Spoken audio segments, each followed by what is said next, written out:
Qurayb asked Hazrat Usama bin Zayd radiyallahu anhu, "What did you do when you sat behind Allah's Apostle sallallahu alaihi wasallam on the mount on the evening of Arafah?" He replied, "We reached the pass where the people made their camels kneel down to perform the Maghrib prayer. Allah's Apostle sallallahu alaihi wasallam as well made his she-camel kneel down and passed water." Hazrat Usama did not mention his helping Allah's Apostle sallallahu alaihi wasallam in performing ablution.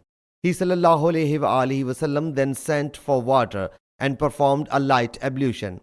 I submitted, "O Allah's Apostle sallallahu alaihi wasallam, the prayer time has approached." He sallallahu alaihi wasallam said, "The place of prayer is ahead of you." We then rode until we reached Muzdalifah. Then the congregation call for Maghrib was pronounced, and the people made their camels kneel down at their resting places without letting them loose until the congregation call for Isha was pronounced. And he sallallahu alaihi wasallam led the people in the Isha prayer. Thereafter, the people let their camels loose. I asked, "What did you do in the morning?" He replied, "Allah's Apostle sallallahu alaihi wasallam settled Fazl bin Abbas radiyallahu anhu behind him on the mount, and I proceeded on the foot along with those of the Quraysh who went early."